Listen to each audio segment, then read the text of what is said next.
سب سے اولا ہوا ہمارا نبی، آپ نے کہنا ہے ہمارا نبی سب سے اولا ہوا ہمارا نبی، سب سے بالا ہوا ہمارا نبی، اپنے مولا کا پیارا نبی، دونوں عالم کا دولا بجھ گئی جس کے آگے سبھی مشعلیں، شمع وہ لے کر آیا ہمارا نبی، کون دیتا ہے دینے کو منہ چاہیے، کون دیتا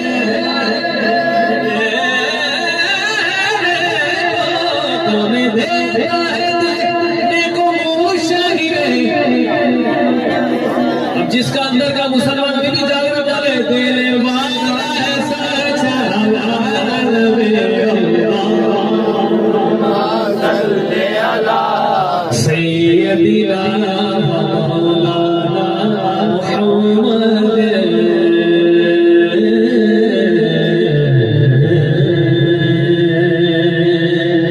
سبحان اللہ۔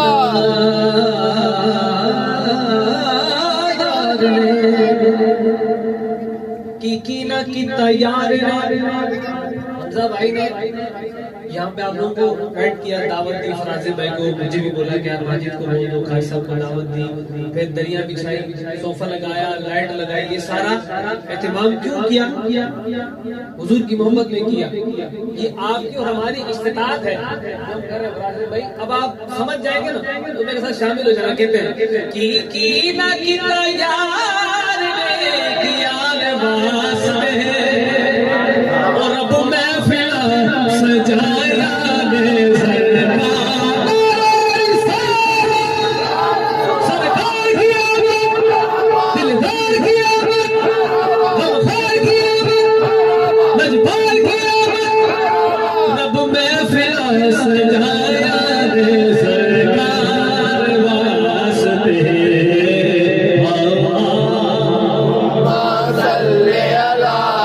سیدنا و مولانا محمد، جب حسن تھا ان کا جلوہ نما، انوار کا عالم کیا ہوگا، انوار کا عالم کیا ہوگا، ایک حدیث یاد آ گئی، جب حسن تھا ان کا جلوہ نما، انوار کا عالم کیا ہوگا۔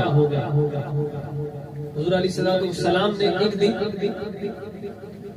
فرشتہ صحابہ کرام سے پوچھا بتاؤ کہ عجب ایمان کس کا ہے؟ سمجھنا قسم خدا کی بڑی پیاری بات ہے، حدیث ہے، مفہوم ہے۔ کہا کہ بتاؤ عجب ایمان کس کا ہے؟ صحابہ نے کہا یا رسول اللہ عجب ایمان ہے انبیاءوں کا۔ کہا انبیاءوں کا عجب ایمان کیسے ہو سکتا ہے؟ وہ تو اللہ کے بندے ہیں، وہ تو اللہ کو مانتے ہیں، اللہ نے ان کو مبعوث کیا ہے۔ کہا یا رسول اللہ پھر فرشتے ہوں گے؟ کہا فرشتے کیسے ہو سکتے ہیں؟ ان کا عجب ایمان نہیں ہو سکتا، وہ تو ہما وقت اللہ اس کے ذکر میں، کوئی سجدے میں، تو کوئی رکوع میں، تو کوئی قیام میں۔ تو کہا پھر ہمارا کا تمہارا کیسے ہو سکتا ہے؟ تم تو والضحیٰ کے چہرے کی زیارت کرتے ہو، واللیل کی زلفے والے کی زیارت کرتے ہو، تمہارا عجب ایمان نہیں ہے۔ تین باتیں ہو گئی، اب چوتھی دیکھتا ہوں کون سمجھا، کتنا سمجھا، کتنا اظہار کرتا ہے۔ فرمایا صحابہ نے یا رسول اللہ پھر آپ ہی بتاتے ہیں، اللہ اس کا رسول بہتر جانتا ہے عجب ایمان کس کا ہے۔ حضور نے فرمایا عجب ایمان اس کا ہے، عجب ایمان